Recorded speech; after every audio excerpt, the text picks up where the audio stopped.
Not too bad for yet another remake of Nothing Terribly New. Salt, directed by Philip Noyce, released in 2010. Production budget of $110 million, a domestic take of $118 million, international take of $175 million, for a worldwide total of $293 million, giving the box office profit of $183 million, less all marketing and associated costs. I'm tired. And starring Angelina Jolie, Liv Schreiber, and Daniel Olbrychski. Alrighty, characters. Well, you've actually got 3 main characters and then 2 sub-characters worth mentioning. The husband and the brainwash manipulator super spy trainer. They're the 2 value-add characters for this movie. You need them, otherwise the story doesn't work. Title character, Salt. A very, very skilled and incredibly dangerous CIA operative with a wide variety of highly dangerous skills. They take the time to show that off, both in what she can do on screen, and they actually scroll through a list of her qualifications, as they tend to do in these sort of movies, just to make sure the audience knows how dangerous they are. Then you've got Ted and not Ted. I forget the character's name. These are your lead support, and they are very, very good. I really enjoyed watching these characters work together, kind of like bounce off each other, deal with the problem, or the developing problem that is Agent Salt. They had a good chemistry on screen. They weren't friends, but they did work together as colleagues, and I did appreciate that. I've got them down here as Mordo and Sabretooth, because that's immediately what I thought of when I saw them on screen. Quite a treat to have 3 quality characters like that all sharing screen time. And they all come across as very skilled, relentless professionals. Watching Salt deal with her life unraveling, dealing with the mystery and then the truths and all the other stuff that's happening, it was a satisfying story arc for that character. And watching the other 2 follow in her wake, deal with her chaos and her mayhem, cope with what's happening in front of them, and trying to contain her, that was also very engaging, because you got the feeling that they could do it. If they just got the right break, and if Salt wasn't smart enough, they'd be on her fast. And that's what you need. You need characters to feel under threat. You need them to feel endangered for you to actually care and connect to them. As much as I love the Jason Bourne series, he kind of feels untouchable. But in this one, Salt felt a bit more, I'm not going to say vulnerable, but you could at least threaten her. You could at least come close to taking her down. The characters are good, solid, enjoyable, and believable. I have no trouble at all giving characters in this a 3. I could go higher, but they do tend to blend into all the other spy movie characters that are out there. So yeah, 3 is where it's going to sit. Story. Okay, here's where I'm probably going to spend the majority of the time. It is a fairly generic spy story to begin with. It feels like what you've seen before. People make allegations against Evelyn Salt of being a rogue operative, being a CIA, being a Russian Talk to me. Being a Russian sleeper spy inserted into the CIA.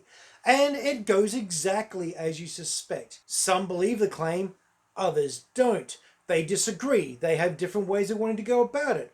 Evelyn Salt, she feels very conflicted. She feels very captured. She doesn't think anyone's going to believe her. She's really worried about her husband. So she breaks out. She goes on a run to try and save him. And as per expectations, that makes him think she's even more guilty, and he has a harder time trying to defend her.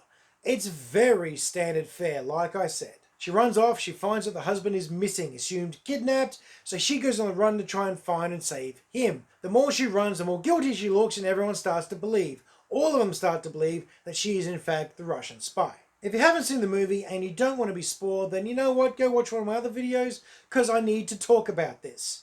In 3, 2, 1.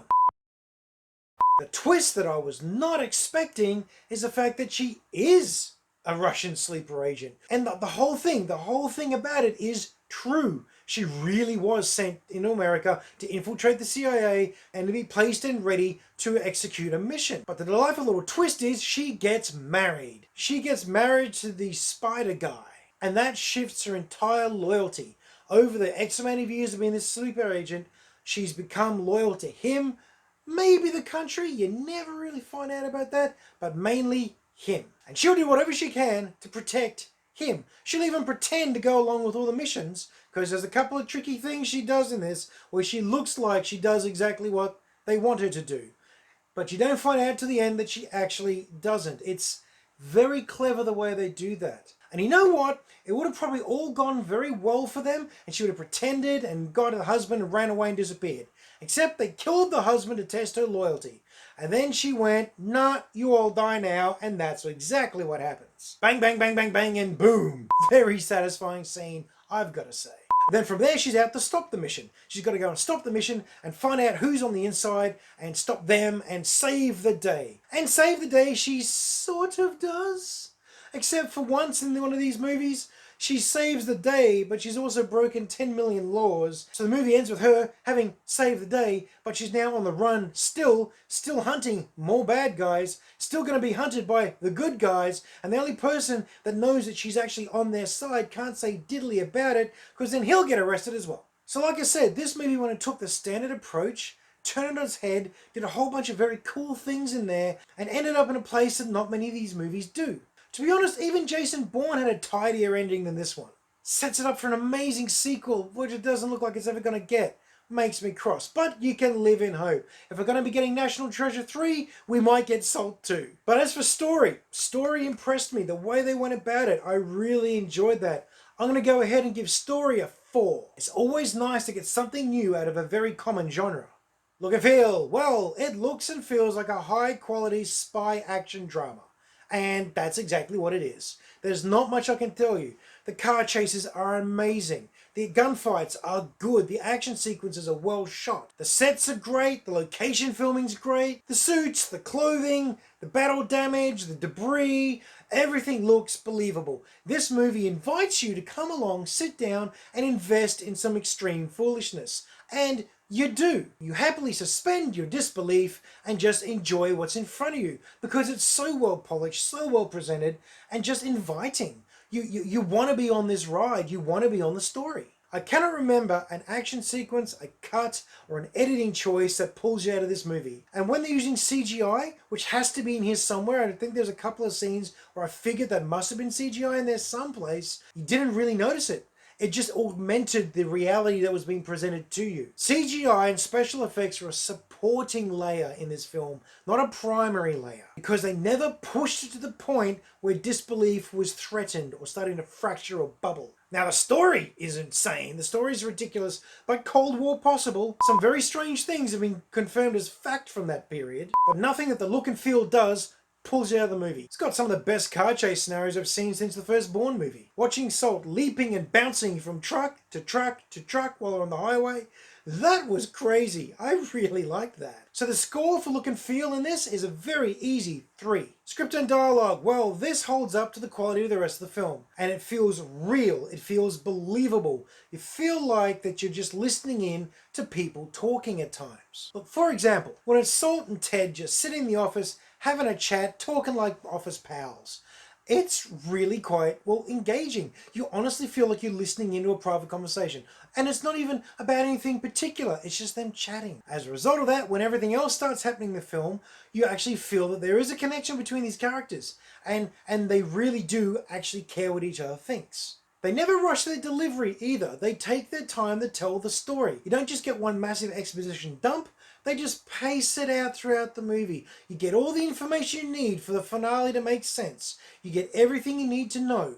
But they get it in bits and pieces, delivered in conversation and through circumstance. There's someone bark an order across the room. That order doesn't need to be barked because people probably would know how to do that anyway.